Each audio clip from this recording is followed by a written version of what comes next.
Hi, Scout Orland of Cinema Magazine. For all you Outlander fans, you're about to get a little insight into the new season. We have the star of the show, Caitriona Balfe.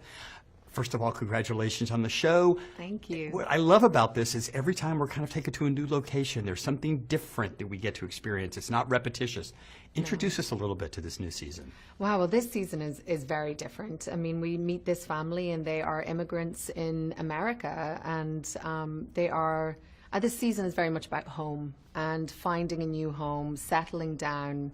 Of course, there's a lot of trials and tribulations because it's Outlander and it's never smooth sailing, but I think we get to explore such different sides of all the characters this season, Claire especially.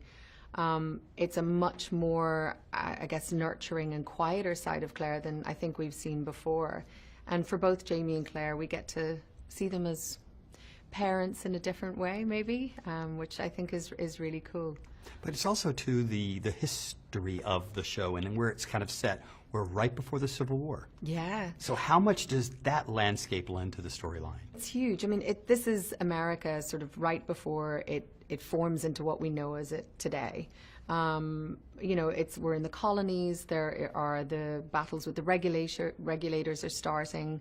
It's where a lot of people are settling. You know, so many Scottish people came over and became settlers in North Carolina and the Appalachian Mountains and the Smokies and around that area.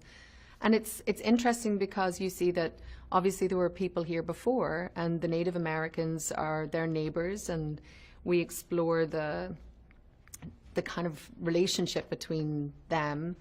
Obviously, we meet Anticosta, who has a plantation, and it's also the time of slavery. So there's a lot of stuff that we're touching on in this season that has ripple effects in what's going on today. And that was really interesting for us as non-Americans to explore that time in American history. It's really fascinating. Over the course of these myriad of seasons, you've also had the opportunity to kind of showcase different types of fashion. And now you're in North Carolina. It's not quite as elegant as it has been in other Well, periods. we have some elegant moments in River Run, but definitely I actually loved where the costumes got to this season. You know, we have those moments where we're in Wilmington or at River Run, which are a little bit more the traditional kind of gowns that we've kind of done before. But when Jamie and Claire and their family end up at Fraser's Ridge, it's real frontier Claire and frontier Jamie, and there's like animal skins and, you know, old men's coats and belts and all of that, and it's just, it feels so strong and earthy, and it was fun and also much warmer than the other things, so it was good fun. One of the things that I think some of your rabid fans appreciate about the show is its nod to romance, that we've kind of lost it in so many different aspects of our media.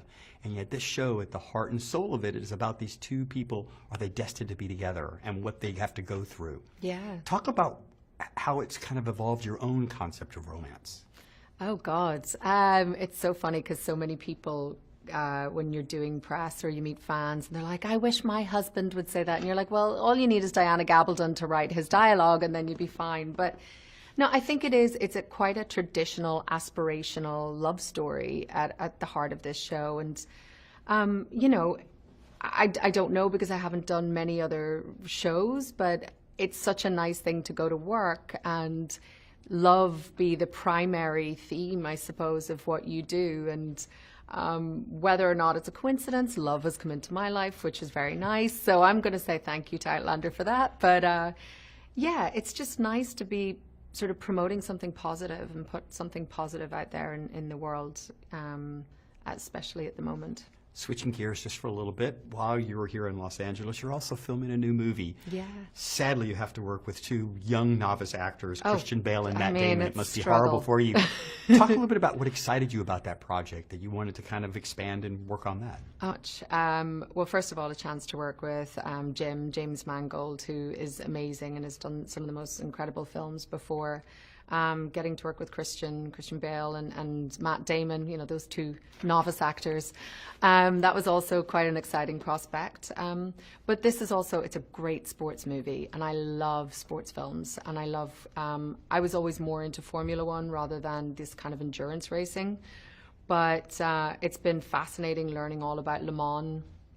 But my part of this film is this beautiful family relationship and the sacrifices families have to make when somebody goes out and puts their life on the line every day. And in this instance, it's car racing. But as we know, that happens with so many professions and sports. So it's a fantastically written script, first of all.